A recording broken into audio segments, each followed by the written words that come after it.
হে বীর সাহস অবলম্বন করো, সদর্পে বলো আমি ভারতবাসী, ভারতবাসী আমার ভাই। এই বাণী মৃতপ্রায় জাতিকে যিনি শুনিয়েছিলেন তিনি ভারত আত্মার মূর্ত প্রতীক বীর সন্ন্যাসী স্বামী বিবেকানন্দ। প্রেমের ঠাকুর রামকৃষ্ণের প্রিয়তম শিষ্য স্বামী বিবেকানন্দ ভারতের গৌরব সূর্য, যার আলোক ছটায় সমগ্র ভারত তথা পৃথিবী আলোকিত। জীবে প্রেম করে যেই জন, সেই জন সেবিছে ঈশ্বর। এই বাণীটা শোনেনি এমন মানুষ হয়তো বিরল, কারণ এটি এমনই একজন মহাপুরুষের বাণী যার কথা সর্বদা আমাদের মনের হৃদয়ে গাথা। বাঙালির কাছে স্বামী বিবেকানন্দ একজন উজ্জ্বল নক্ষত্র। ভারতের মহান পুরুষদের মধ্যে তিনি অন্যতম। রবীন্দ্রনাথ ঠাকুর বলেছিলেন, if you want to know India, read Vivekananda. Swami Vivekananda ভারতবর্ষের এক অন্যতম বীর মহাপুরুষ। তার চিন্তাধারা ও মহৎ কার্য প্রত্যেক ভারতবাসীর গর্বের বিষয়। যখন ভারত ইংরেজদের দাসত্বে ছিল, সেই সময় আমাদের ভারত মা একজন মানুষকে জন্ম দিয়েছিলেন, যিনি শুধু আমাদের ভারতের নয়, প্রত্যেক মানবতার গৌরব। এই মহান জ্ঞানী মানুষের জন্যে সমগ্র ভারত গর্বিত। ঊনবিংশ শতাব্দীতে বিবেকানন্দ আবির্ভূত হয়ে আপমার জনসাধারণের দারিদ্র্য, অশিক্ষা, কুসংস্কার আচ্ছন্ন ব্যক্তিত্বকে জাগিয়ে তুলেছিলেন। বিবেকানন্দের আবির্ভাব বাঙালি জাতির জীবনে দিয়েছিল এক নতুন অনুপ্রেরণা। তিনি আজ আমাদের মধ্যে না থাকলেও আমাদের চিন্তা চেতনায়, ভাব ভাবনায়, স্মরণে মননে উজ্জ্বল হয়ে আছেন আমাদের প্রিয় স্বামী বিবেকানন্দ। স্বামী বিবেকানন্দ জন্মগ্রহণ করেছিলেন 1863 সালে 12ই জানুয়ারি। তার আসল নাম ছিল নরেন্দ্রনাথ দত্ত।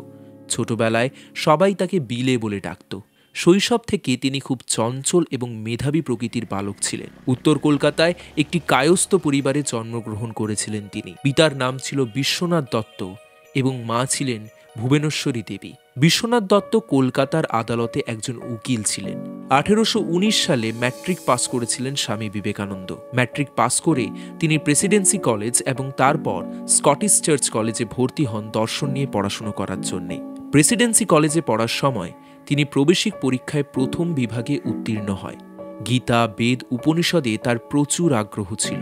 ধ্যান ধারণায় আগ্রহী ছিলেন এবং কেশবচন্দ্র সেনের নেতৃত্বে তিনি ব্রাহ্মণ সমাজ আন্দোলনে যোগদান করেন। তিনি কলকাতা থেকে বিএ পাশ করেন, পাশাপাশি ভারতীয় সংস্কৃতি বিষয়ে গভীরভাবে অধ্যয়ন শুরু করেন। প্রচুর গবেষণা করেন এবং নিজের মনের সত্তা জানার জন্যে সচেতন হয়ে পড়েন। তবে গবেষণার পরেও তিনি সন্তুষ্ট ছিলেন না।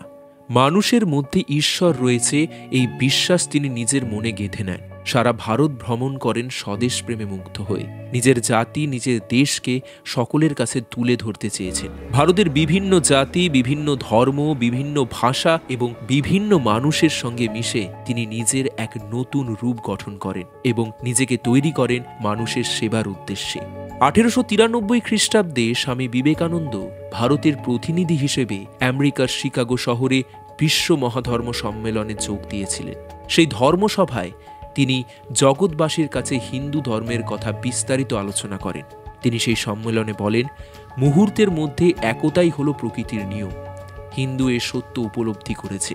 ধর্মের গোঁড়ামি, মিথ্যে লোকাচার ইত্যাদির বিরুদ্ধে তিনি শিকাগোর ধর্মসভায় বক্তৃতা রাখেন। দেশ বিদেশে তার এই বক্তৃতার প্রভাব খুবই সুদূর প্রসারী হয়। দেশের মানুষ প্রথম উপলব্ধি করে ভারত পরাধীন হলেও বিশ্বে তাদের এক বিশেষ স্থান রয়েছে। বক্তৃতার পর স্বামী বিবেকানন্দের অনুরাগী এবং অনুগামীদের সংখ্যা ক্রমশই বাড়তে থাকে। এরপর নিউ ইয়র্কে তিনি বেদান্ত সোসাইটি প্রতিষ্ঠা করেন। বক্তৃতা দেন হার্ভার্ড বিশ্ববিদ্যালয়। চারিদিকে প্রশংসিত বিবেকানন্দের শিষ্যত্ব গ্রহণ করলেন অনেকেই। তার মধ্যে রয়েছে মার্গারেট নোবেল। ভারতের মাটিতে এসে যিনি হলেন ভগ্নী নিবেদিতা। রামকৃষ্ণ দেবের তিরোধনের পর বিবেকানন্দ 1857 খ্রিস্টাব্দে রামকৃষ্ণ মিশন ও 1899 খ্রিস্টাব্দে গঙ্গার তীরে বেলুড় মঠ প্রতিষ্ঠা করেন। এই মঠের মাধ্যমে তিনি সেবা ধর্মের দিকটি প্রচার ও প্রতিষ্ঠা করেছিলেন। আজ সারা ভারতে, এমনকি ভারতের বাইরেও রামকৃষ্ণ মিশন প্রতিষ্ঠিত হয়েছে এবং সর্বত্রই রামকৃষ্ণ এবং স্বামী বিবেকানন্দের আদর্শে প্রসারিত হয়েছে। স্বামী বিবেকানন্দের মধ্যে সমান্তরালভাবে বর্তমান ছিল সাহিত্য রচনার প্রতিভা।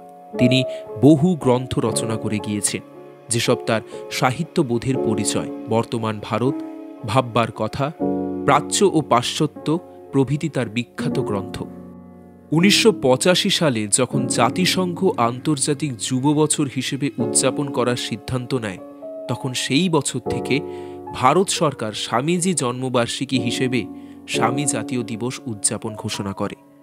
একটি মহান উৎস স্বামী বিবেকানন্দ ও তার জীবন এবং তার আদর্শের দর্শন হল ভারতীয় যুবকদের জন্য অনুপ্রেরণা। 1902 সালের 4 জুলাই স্বামী বিবেকানন্দ দেহত্যাগ করেন। ইতিহাসের পাতায় বাঙালিদের রত্ন তিনি। তার বাণী আজও মানুষের অন্তরে প্রেরণা জাগায়। আমাদের যুব সমাজ ওনার বাণী স্মরণ করে সংগ্রাম করে যাচ্ছে।